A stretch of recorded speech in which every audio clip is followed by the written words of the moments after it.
Magandang umaga po. Ito po yung sublimation machine po namin dito sa Bohol. Bali nag-run po ito ng 7 days mula nung June 10 hanggang June 16 na may total meters na 240. Ito po yung printer head. Hindi pa po siya napapalitan. Tapping. Head clean.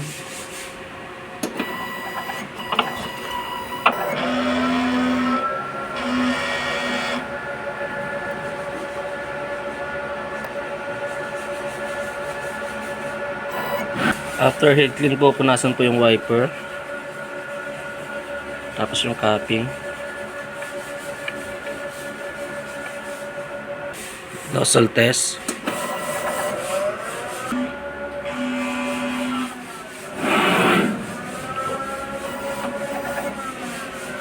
Sa ink system naman po ay tama lang.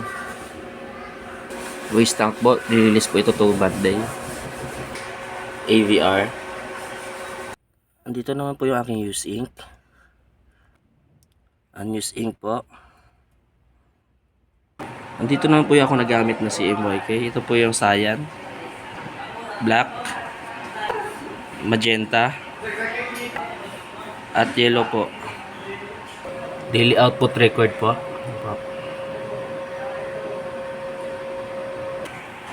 At daily checklist.